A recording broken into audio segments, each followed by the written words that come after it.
Hemos estado los últimos domingos entonces hablando acerca de esta serie y particularmente de Primera de Reyes. ¿Ya? Claudio nos ha estado enseñando acerca de Acab, el rey Acab, en los primeros capítulos. También salió la historia de Elías y hay un encuentro también con Acab. Y la semana pasada Luis Miguel nos habló acerca de este traspaso de Elías a Eliseo, ¿cierto? Este traspaso de la labor profética a través del manto, y vimos cómo ese llamado, ese llamamiento también era similar al que el Señor nos hacía a nosotros, y ahí podíamos distinguir algunos principios de respuesta a ese llamado. Hoy día vamos a continuar con Primera de Reyes en el capítulo 20 y vamos a ver una historia, volvemos al rey Acab y vamos a ver una historia que hay ahí. Pero antes quiero contarles una pequeña historia que aparece ahí, ¿cierto? Una sala de clases. Y había en una universidad una clase que era la primera clase del año y la primera del primer año, digamos. Todos eran nuevos estudiantes, eran los mechones.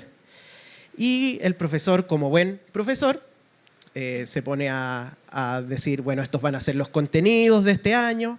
Habla acerca de un poco la dinámica de la clase y finalmente llega a la parte que todos quieren saber y a que todos se ponen nerviosos, que son las evaluaciones. Entonces el profesor les dice, bueno, muchachos, esto es muy sencillo. Como yo evalúo, yo hago un trabajo mensual. Por lo tanto, ustedes tienen que entregar ese trabajo el último día de cada mes. Y esa es la fecha tope. ¿Ya? Ahí ustedes entregan su trabajo. ¿Queda entendido?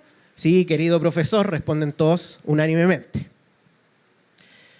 Llega la fecha de la primera entrega y de 60 alumnos que era ese curso, 55 llegan con su trabajo. Impecable, lo dejan ahí en el escritorio del profesor, pero 5 llegan sudando, llegan nerviosos, llegan preocupados, humillados. Profesor, perdón, nos ha pegado fuerte esto de entrar a la universidad, no sabíamos el ritmo que tenía, no nos coordinamos bien, aparte los otros profesores nos piden otras cosas también, perdón, por favor, perdón. Y el profesor dice, ya, está bien, les voy a dar una semana más para que ustedes puedan entregar su trabajo, pero que no vuelva a pasar. No, profesor, nunca más, por favor, muchas gracias. Ya, súper bien. Llegó la fecha del segundo entrega de trabajo.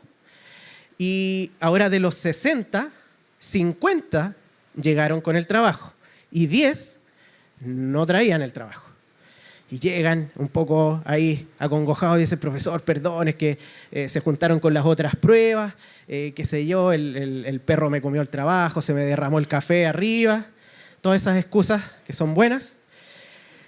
Llegan y el profesor dice, ya, está bien, no hay problema, les voy a dar una semana más para que ustedes puedan entregar su trabajo, pero por favor que no les vuelva a pasar. No, profesor, ya. Y ahí el profesor empezó a ser ya el profesor más querido de ahí de la universidad. Llega el tercer fecha de entrega y de los 60, 35 nomás llegan con el trabajo. Y todos los demás sin nada. Y la verdad es que ya su actitud ya no era tan temerosa, ya no era tan humillada. Llegaban un poco más relajados y el profesor dice, ¿sus trabajos? No, profesor, sabe que tuvimos algunos problemas, así que lo vamos a entregar la próxima semana.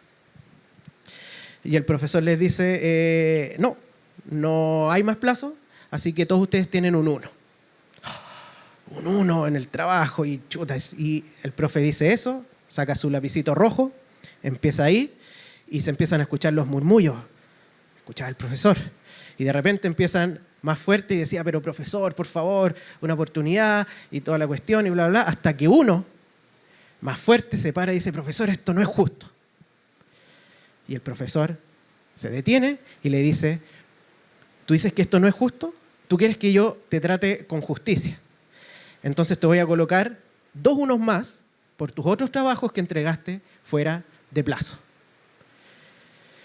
¿Qué es lo que había pasado acá? Algo que nos pasa a nosotros también. Y es que muchas veces, y estos alumnos confundieron la misericordia del profesor con injusticia. Ellos se acostumbraron tanto que la exigían. Para ellos pasó a ser exigible la misericordia del profesor. Y eso nos pasa mucho a nosotros. Y de eso es de lo que vamos a hablar hoy día. De la justicia y la misericordia de Dios. Y para eso vamos a ir al texto que al principio salía, que es esta historia de Acab con un rey de Siria. ¿Ya? Vamos a leerla y vamos a ver algunos puntos. Vamos a leer harto en esta parte, así que les pido concentración. Entonces, Ben-Hadad, rey de Siria, juntó a todo su ejército y con él a 32 reyes, con caballos y carros, y subió y sitió a Samaria y la combatió. Y envió mensajeros a la ciudad, a Acab, rey de Israel, diciendo: así ha dicho Ben-Hadad, tu plata y tu oro son míos, y tus mujeres y tus hijos hermosos son míos. Y el rey de Israel respondió y dijo: como tú dices, rey señor mío, yo soy tuyo y todo lo que tengo. Volviendo los mensajeros otra vez, dijeron: así dijo Ben-Hadad, yo te envié a decir, tu plata y tu oro y tus mujeres y tus hijos me darás. Además, mañana a estas horas enviaré yo a ti mis siervos, los cuales registrarán tu casa y la casa de tus siervos y tomarán y llevarán todo lo precioso que tengas. Entonces él respondió a los embajadores de Ben-Hadad: decida al rey, mi señor, haré todo lo que mandaste a tu siervo al principio, mas esto no lo puedo hacer. Y los embajadores fueron y le dieron la respuesta. Y Ben-Hadad nuevamente le envió a decir: así me hagan los dioses y aún me añadan, que el polvo de Samaria no bastará a los puños de todo el pueblo que me sigue.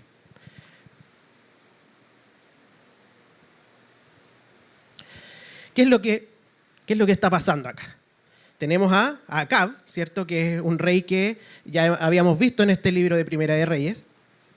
Que es el rey del reino del norte, está en su ciudad desde donde él reina, y llega el rey de Siria junto con mucho ejército, 30 y tantos otros reyes, ¿ya? 30 y tantos otros ejércitos. Y llegan ahí y sitian esta ciudad, es decir, la rodean, no dejan a nadie salir ni que entre otras personas con alimentos, qué sé yo. Y están ahí, y el rey le manda a decir: Acab, todas tus cosas, todo lo valioso tuyo es mío. Y Acab, que probablemente ve el tremendo ejército alrededor, le dice: sí, señor, todo lo que tengo yo es tuyo. Súper bien. Pero después le manda otro mensaje y le dice: bueno, como todo esto es mío, entonces mañana yo voy a mandar a mis siervos y van a registrar todo lo que tú tienes y nos vamos a llevar todo.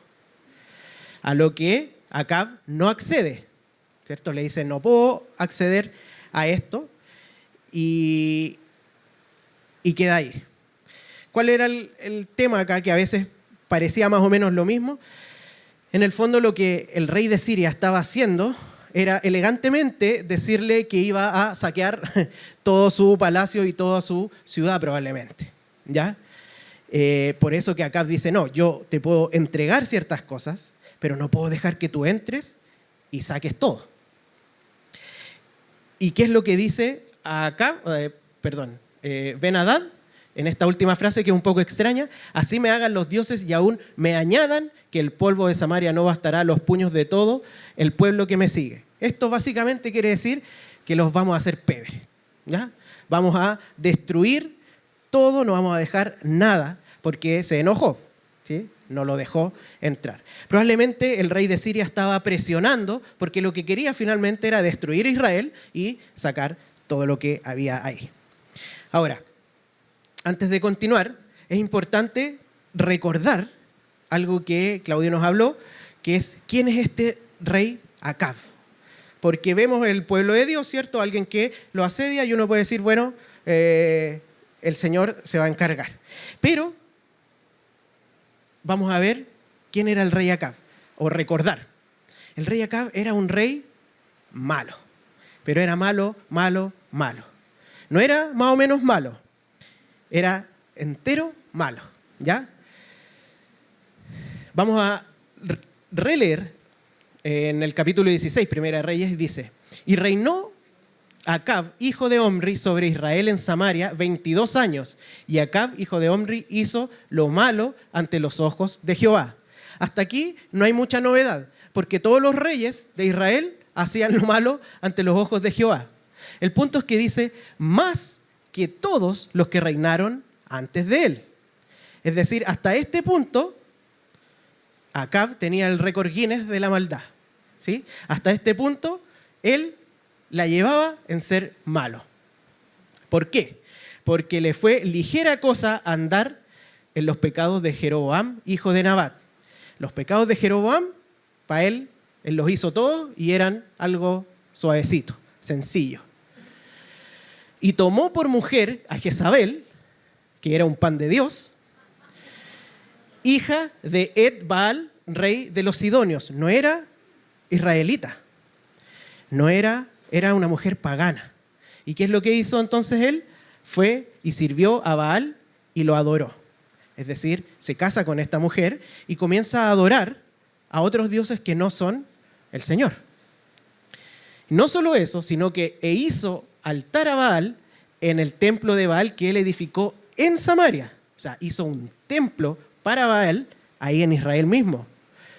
Hizo también Acab una imagen de Acera, que es otra diosa, haciendo así Acab más que todos los reyes de Israel que reinaron antes de él. Lo mismo que dijimos anteriormente. Y esto me llama la atención, para provocar la ira de Jehová de Dios de Israel. En el fondo, Acab es el que ha generado la mayor ira de Dios. Es el rey que ha generado el mayor enojo de Israel, de Dios, sobre los reyes de Israel. Es el que más ha hecho cosas malas. Es el que desechó a Dios, trayendo otros dioses. Le dio la espalda, se rebeló. Ninguno de sus antecesores había sido a este nivel. Llevó la idolatría a niveles sin precedentes en Israel, ¿sí? Y recordemos que él, obviamente es un individuo, pero es el rey. Por lo tanto, él hacía caer y pecar a toda la nación de idolatría. Esta persona era una persona injusta, rebelde, impía. Desechaba a Dios, había ofendido, había deshonrado a Dios en todo. Por lo tanto, cuando nos vemos entonces plantados en esta historia en donde vemos a Acab aquí en Samaria y llega todo el otro ejército de Siria y lo rodea, uno dice, bueno, por fin le va a llegar el juicio. ¿Le ha pasado cuando ven alguna serie o alguna película donde hay un gallo malo y empieza a hacer cosas y uno le da rabia y después llega otro gallo malo y le da una lección al que a uno le ha dado rabia y uno se alegra, ¿cierto? Aunque sea malo el otro, porque está esa sensación de injusticia. ¿Qué está pasando? Y esto es lo que empieza a pasar. Oye, llega un pueblo pagano y va a hacer juicio. Por fin va a pagar a Acab. Algo que por otro lado el Señor hacía, ¿sí? Hizo mucho de hacer juicio. En el libro de Jueces, por ejemplo, los pueblos de alrededor, Dios los utilizaba para castigar, para hacer juicio contra Israel por sus pecados. Estamos ahí, se lo merece Acab. Y vamos a ver cómo Dios, y ya para introducirnos, ¿cierto?, que tiene que ver la historia con lo que pusimos al principio, vamos a ir viendo cómo Dios es justo y misericordioso a la vez. ¿Qué es lo que pasa? Y he aquí, un profeta vino a Acab, rey de Israel, y le dijo, así ha dicho Jehová, ¿has visto esta gran multitud? He aquí, yo te la entregaré hoy en tu mano para que conozcas que yo soy Jehová. Está esta situación, Siria ya va a atacar a Israel, y el Señor le manda un profeta y le dice, Acab, tranquilo, yo te lo entrego a ti. Y uno dice, pero ¿cómo? Acab es realmente malo. Si nosotros leemos el libro de Primera de Reyes, digamos, cronológicamente, consecutivamente, cuando lleguemos a este punto, vamos a tener ese concepto de Acab. Acab es malo, no se merece esto. Y el Señor lo salva. No era que solamente lo favoreció un poquito, lo salva, él tenía todas las de perder. El ejército sirio era gigante. ¿Qué es lo que pasó? Ya en la batalla, y mató cada uno de los israelitas al que venía contra él, y huyeron los sirios, siguiéndoles los de Israel. Y el rey de Siria, Ben-Hadad, se escapó en un caballo con alguna gente de caballería. Y salió el rey de Israel e hirió la gente de a caballo y los carros y deshizo a los sirios, causándole gran estrago. O sea, esta batalla fue aplastante. Dice que cada uno de los israelitas mataba al que venía contra él. Es decir, no murió ningún israelita, porque vencían a todos los que venían contra él. Imagínense lo que es eso. No hubo carro, ni jinete, ni caballo que pudiese detener a Israel. Los vencieron de manera aplastante. Y uno dice, pero Señor, ¿por qué le permites y le generas este honor? Además, porque en ese tiempo ganar batallas implicaba honor, gloria al nombre de la persona. ¿Qué pasa, Señor? Vino luego el profeta, después de la batalla, al rey de Israel y le dijo, ve, fortalécete y considera y mira lo que hagas, porque pasado un año el rey de Siria vendrá contra ti. Y aquí uno dice, ya, qué bueno, ¿cierto? Se fue el rey de Siria y el profeta le dice, bueno, Acab, no te las dis de victorioso todavía, porque va a reunir más ejército y en un año, ahora sí que sí, va a venir contra ti nuevamente. Y ahí uno dice, bueno, ya, el Señor entonces hizo juicio contra Siria a través de Acab y ahora va a hacer juicio contra Acab por Siria. Súper bien, el Señor es sabio. ¿Qué es lo que pasa? Vino entonces el varón de Dios al rey de Israel, nuevamente el profeta, y le habló diciendo, así dijo Jehová, por cuanto los sirios han dicho, Jehová es Dios de los montes y no Dios de los valles, yo entregaré toda esta gran multitud en tu mano, para que conozcáis que yo soy Jehová. 7 días estuvieron acampados los unos frente a los otros, y al 7º día se dio la batalla. Y los hijos de Israel mataron de los sirios en un solo día 100,000 hombres de a pie. Pasó lo mismo. Nuevamente, pasó este año, llegan los sirios que se habían reagrupado. No leímos ese versículo, pero hay una parte que dice que los israelitas eran como 2 rebañuelos, o sea, rebaños chiquititos, frente a una multitud que llenaba la tierra. O sea, su número era ridículamente inferior. Y el Señor se lo entrega nuevamente. Y matan en un día a 100,000. Bueno, y después se arranca Ben-Hadad. Y vamos a quedar ahí con el relato. Pero empieza a salir la duda. Bueno, Señor, ¿qué pasa con Acab? ¿Por qué él no ha sido castigado? No ha sufrido el juicio, las consecuencias del pecado. Recordemos que Acab no era alguien que tenía errores, sino que era malo. Intencionadamente, él había desechado al Señor y eso traía grandes consecuencias al pueblo de Dios. ¿Qué pasa, Señor? ¿No que eres justo? ¿No eres un Dios justo, Señor? ¿Cómo puedes permitir que este pecado, que toda esta maldad, no de un mes, de años, siga sin ser pagada, sin ser castigada? ¿Qué está pasando, Señor? Y la respuesta es que Dios es justo, pero también, como dice ese título ahí, también Él es misericordioso. ¿Sí? En este momento, Dios tuvo misericordia de Acab. Y ahí uno dice, ya, lo entiendo, pero es que misericordia de Acab. ¿Por qué de Acab? Puede ser de muchos otros, pero Acab es el que menos se merece tu misericordia. Y es eso lo que muchas veces pensamos. Y cuando pensamos de esa manera, estamos en una contradicción gigante. Porque por definición, la misericordia no se basa en los méritos. Justamente porque Acab era malvado, es que este acto es un acto de misericordia. Porque no tiene que ver con los méritos, sino con la decisión de Dios. En Romanos, Pablo les dice a esta iglesia, pues a Moisés dice, tendré misericordia del que yo tenga misericordia y me compadeceré del que yo me compadezca. Así que no depende del que quiere ni del que corre, sino de Dios que tiene misericordia. ¿Cuál es el criterio para la misericordia? Dios mismo. ¿De quién va a tener misericordia? Del que Él tenga misericordia. No nos dice más. No depende de lo que uno haga o lo que no haga. No depende de los méritos de las personas. La misericordia de Dios. La misericordia de Dios es según su voluntad. Es voluntaria. Él decide a quién hace misericordia y de quién se compadece. Qué bonito, súper bien.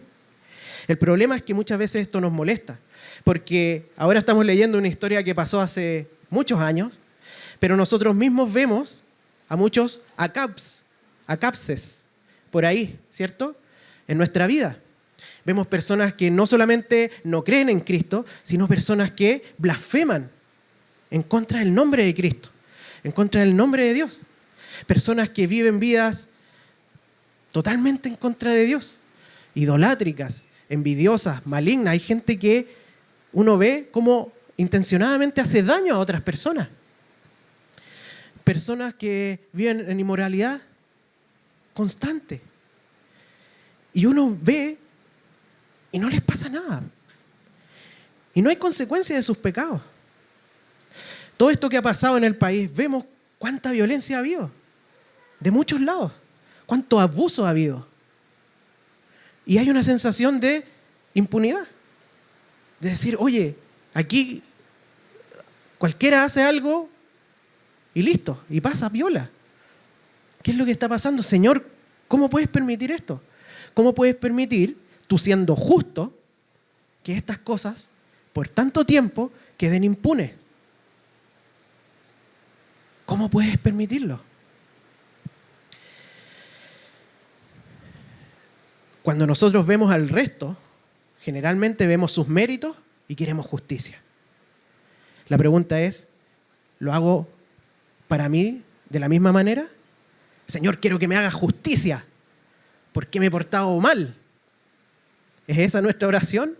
¿Es eso nuestro anhelo? No. Cuando se trata de nosotros, Señor, pero misericordia, ¿sí? Misericordia. Y uno de los problemas de eso es que lo exigimos y lo buscamos a través de los méritos. Aunque delante llegamos a la conclusión, ¿cierto?, de que no era por méritos, pero muchas veces vivimos así. Piensen, ya hemos visto a estas personas, ¿cierto?, incluso personas cristianas que deliberadamente pecan y uno siente o ve que no hay consecuencias. Y uno dice, ¿qué está pasando? Y yo, Señor, y yo que tengo que lidiar con este problema económico, ¿no tienes misericordia de mí? Y yo que tengo este problema con mi hijo, con mi hija, de tantos años, y no has tenido misericordia.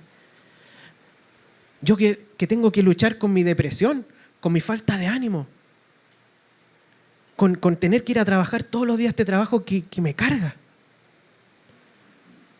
Señor, yo que tengo que aguantar esta situación con mi esposa, con mi esposo, todos los días, y no te apiadas de mí, Señor. ¿No tienes misericordia de mí? ¿Acaso no vengo yo todos los domingos acá? ¿No te alabo? ¿Acaso no entrego todo? ¿Acaso no doy, no ofrendo, no diezmo sagradamente? ¿Acaso no me pelo las rodillas orando y ayunando, Señor? ¿Es que acaso no has visto que acompaño yo a mis hermanos en sus tiempos de dificultad? ¿Acaso yo no he predicado a otras personas de ti? ¿Y tú no tienes misericordia de mí? ¿Se fijan que ya podemos asentir, la misericordia no es por mérito, pero muchas veces la exigimos por lo que nosotros hacemos? Y la verdad es que cuando nosotros le pedimos al Señor mostrando nuestros méritos, no estamos pidiendo misericordia, estamos pidiendo justicia. Porque la misericordia no tiene nada que ver con los méritos y la justicia tiene todo que ver con los méritos. Por lo tanto, si nosotros sacamos nuestros méritos, lo que hacemos bien al Señor, somos como esos alumnos que vimos al principio y el profesor tiene todo el derecho de decir, ¿quieres que te trate con justicia? Tú me estás diciendo que prefieres que yo tome en cuenta tus actos para juzgarte. Tú me estás diciendo que prefieres que yo tome en consideración todo lo que tú haces, todos tus méritos, para relacionarme contigo. Si así fuera, ninguno de nosotros estaría acá. Porque obviamente cuando sacamos nuestros méritos, sacamos las cosas buenas, no sacamos lo malo. Pero no funciona así. No funciona así. El Señor es justo y es misericordioso. Y Él ha tenido misericordia. No funciona así.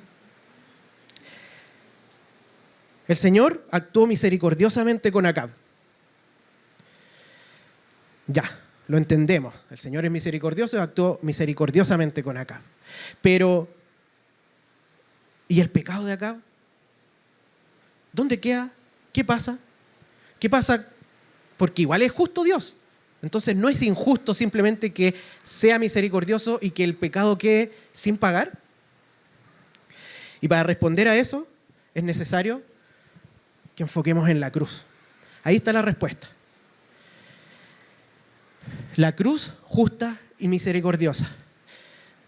Dios es santo.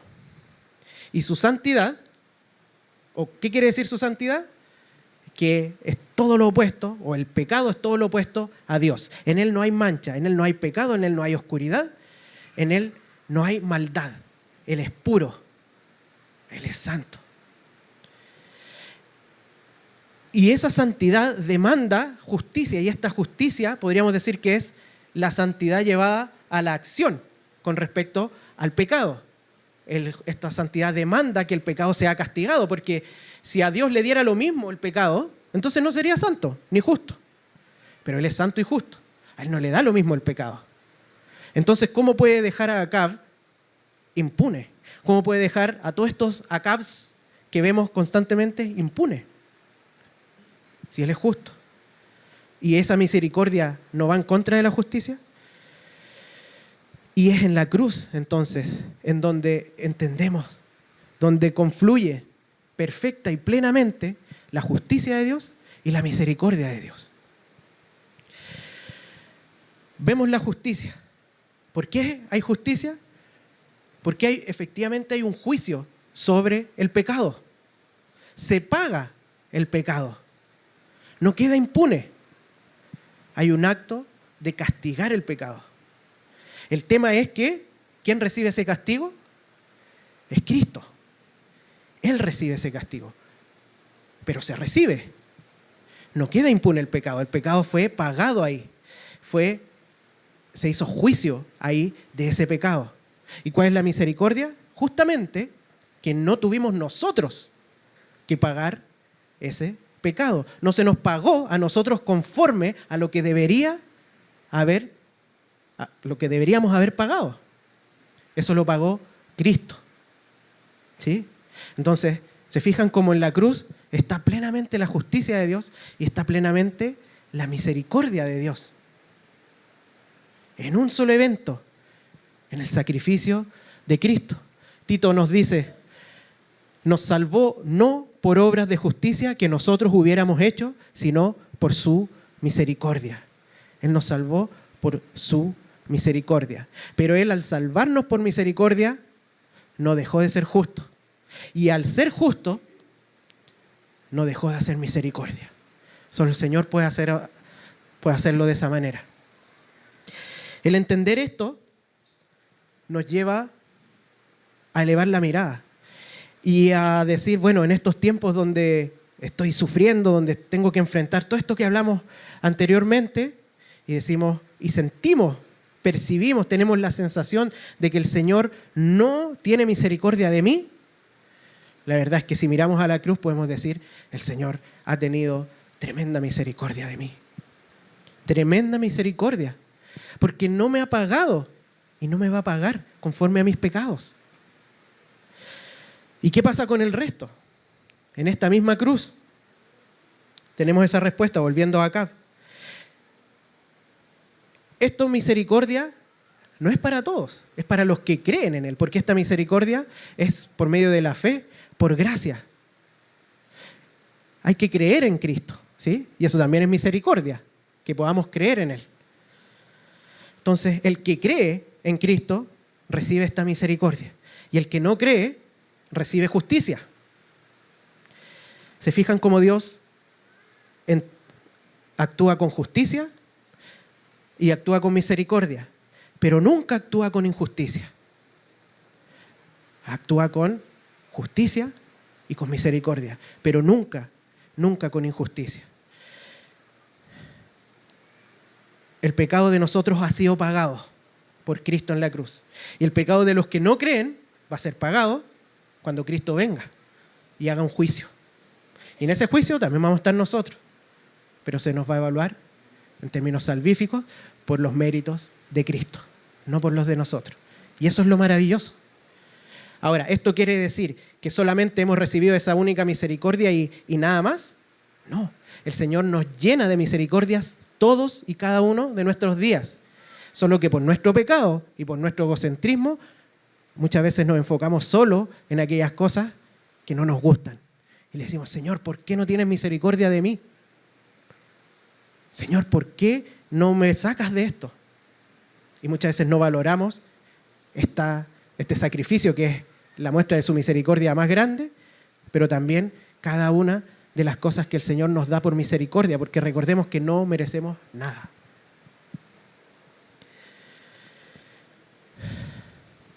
Ahora, esta justicia y misericordia, aunque hemos hablado harto de nosotros y de cómo nos beneficia, ¿cierto? No somos el centro o el fin último, sino que el centro de su justicia y misericordia es su propia gloria. No somos el centro, nos vemos inmensamente beneficiados y somos parte de todo esto. Pero Él hace todo esto, el Señor, para su gloria.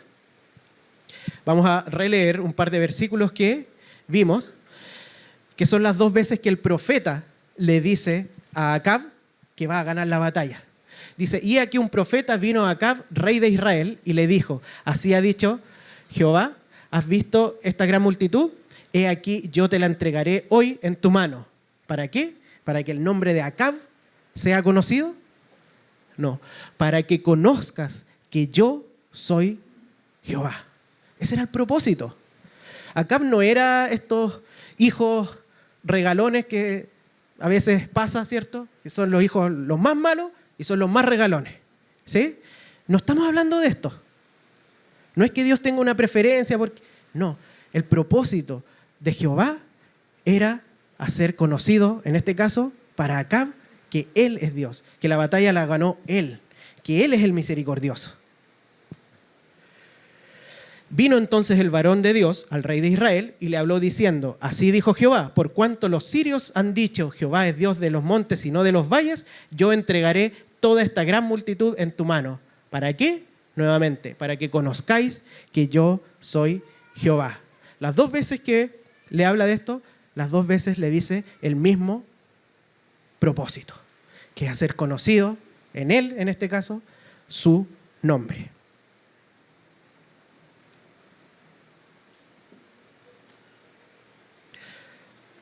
Y como estábamos hablando de la cruz, también es el propósito.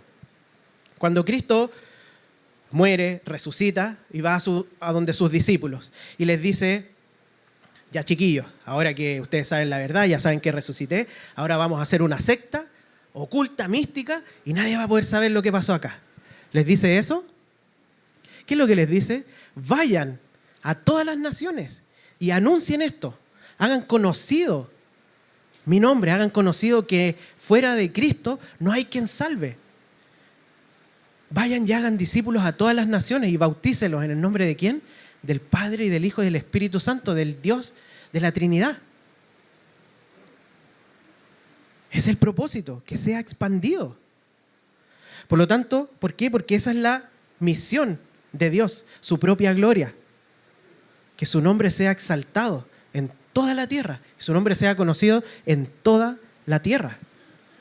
Por lo tanto, cuando Dios actúa con misericordia, cuando Dios actúa con justicia, es para que Él sea conocido.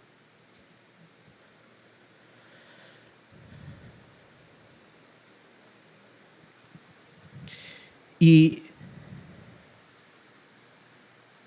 ¿cómo esto nos afecta a nosotros? Esto tiene mucha implicancia. Ya hemos hablado de harto, de cómo nos relacionamos con Dios, ¿cierto? Cómo vemos su justicia y su misericordia.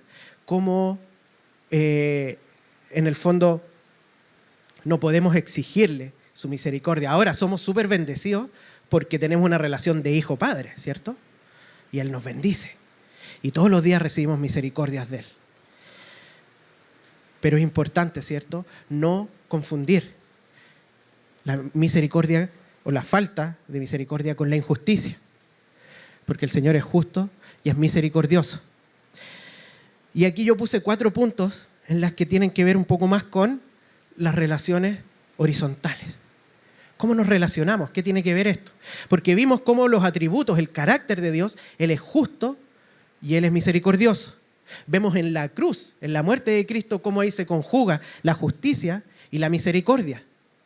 Y eso permite, ahora que nosotros vivamos y somos llamados a vivir practicando la justicia y la misericordia.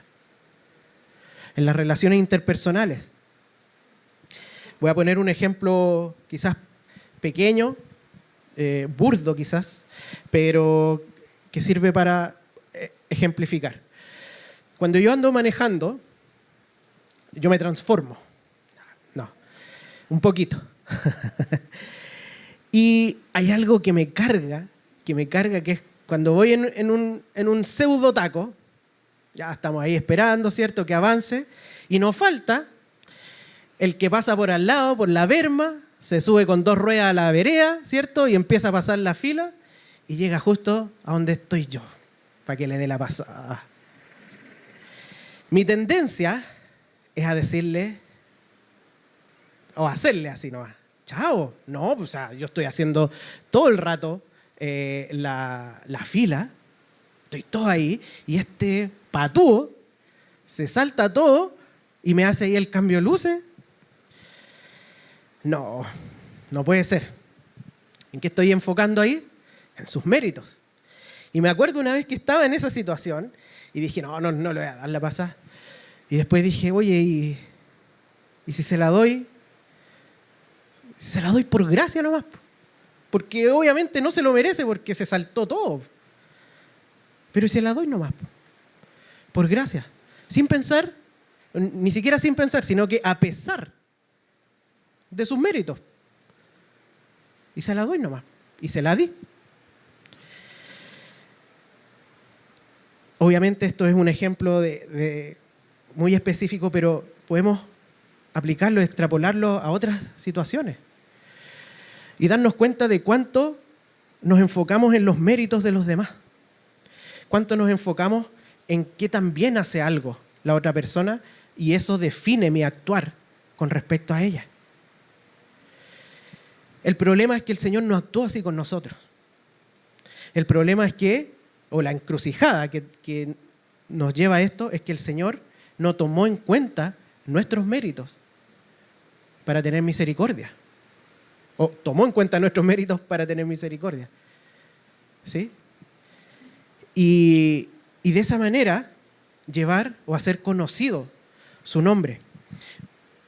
Porque la verdad es que es raro. Es raro cuando alguien que no se merece algo, uno es bondadoso, uno es misericordioso, uno actúa con gracia. Eso causa impacto muchas veces. No digo que el 100%, que es una fórmula, pero es raro, no es lo que comúnmente vivimos. Y eso es una oportunidad para ejemplificar el carácter de Cristo, carácter de Dios y poder predicar. Ahora, ¿tenemos que predicar con la boca? También, ¿cierto? Palabra y obra. Pero es una buena manera, es una forma de poder hacer conocido quién es el Señor. Porque estamos diciendo, oye, ¿por qué tú haces esto? Y ahí uno no se tiene que ¿cómo? Cachiporrear, ahí está, muchas gracias. Pucha, justo este está grabado, ya. Cachiporrear, ahí sí lo pueden editar, por favor. La idea no es cachiporrearse uno, sino decir, yo lo hago porque Cristo lo hizo conmigo. Yo lo hago porque el Señor actúa así conmigo. Por eso que yo no tomo en cuenta tus méritos. Y es súper importante relacionarnos de esa manera. Cuando peco contra alguien, ¿cómo debo actuar? ¿Cómo reacciono? ¿Debemos pedir misericordia a la otra persona? Sí, puede ser. Pero la verdad es que debemos principalmente actuar con justicia. Si hemos pecado contra un hermano o con cualquier persona, aunque no sea hermano, debemos confesar nuestro pecado. Debemos pedir perdón. Debemos restaurar si es que hemos hecho que una relación se rompa. Debemos reparar el daño. Si es que ha perdido alguna cosa, también debemos reponer eso con justicia. Debemos recibir la consecuencia de eso. Debemos hacernos cargo de lo que hemos hecho. Debemos actuar con justicia. ¿Qué pasa cuando pecan contra nosotros? ¿Cómo debemos actuar? Con justicia debemos exigirle. La justicia no se niega en ese sentido. Pero ¿qué pasa si alguien no nos pide perdón? Debemos perdonar igual. Debemos actuar con misericordia. Si alguien no presenta un cambio en su actitud, yo debo perdonar igual. ¿Por qué? ¿Porque se lo merece? No, porque el Señor, aún yo siendo enemigo, me perdonó. Por eso lo hago. Debo, incluso si no me repone lo que me hizo perder. Si es que él o ella no toman la iniciativa de restaurar la relación, bueno, por misericordia lo hago yo. ¿Se lo merece? Quizás no. Lo más probable es que no. ¿Lo hago? Lo hago igual. ¿Por qué? Porque el Señor es justo y misericordioso y Cristo en la cruz me dio justicia y misericordia. Por eso yo lo hago con los demás. Y eso me va a permitir decir a ellos, yo lo hago porque Cristo lo hizo por mí. Es importante. Frente a la injusticia, cuando recibo injusticia, ¿cómo enfrento a esta persona? Con misericordia. Cuando veo una injusticia, alguien comete injusticia frente a la otra persona, bueno, debo velar porque se haga justicia dentro obviamente de mis posibilidades, ¿sí? Esto no se trata de desechar, ¿sí? Lo hago.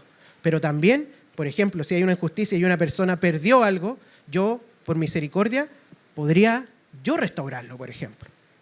Y también tratar con misericordia al que causó la injusticia. Porque así éramos nosotros, injustos. El Señor vino a morir por nosotros siendo injustos, no por nuestros méritos. Por lo tanto, es fundamental que entendamos que esto tiene una implicancia importante en nuestra vida diaria. Para ir concluyendo, recordar los puntos. Dios actúa con misericordia y justicia, nunca con injusticia. Sus atributos de justicia y misericordia van juntos siempre. Y Él, como es perfecto, siempre los cumple. La cruz es la expresión de su justicia y misericordia. Y eso nos lleva a elevar la mirada.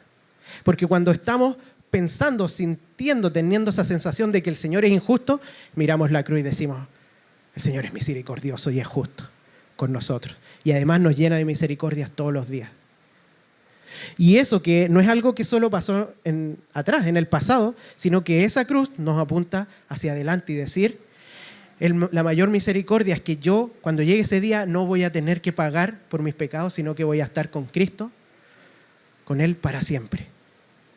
Y esas dos cosas nos llevan entonces a practicar la justicia y la misericordia, siempre buscando que el nombre de Dios sea conocido. Para terminar, leer este versículo en Miqueas, que dice: oh hombre, Él te ha declarado lo que es bueno. ¿Y qué pide Jehová de ti? Solamente hacer justicia y amar misericordia y humillarte ante tu Dios. Que el Señor nos ayude a poder vivir de manera justa, de manera misericordiosa, enfocado en lo que Él hizo y quién es Él. Vamos a orar. Señor, te damos tantas gracias porque tú eres justo y misericordioso, Señor. Te damos tantas gracias porque tú viniste y moriste en la cruz, Señor. Y ahí mezclaste, Señor, tu justicia y tu misericordia de formas que no podemos entender, que no podemos dimensionar de una manera cabal, Señor. Te agradecemos porque tú nos has salvado no por nuestras obras de justicia, sino por tu misericordia, Señor. Ayúdanos a agradecer cada día, Señor, por tu misericordia y por tantas cosas que nos provees y tantos peligros que no nos dejas caer, Señor, día a día.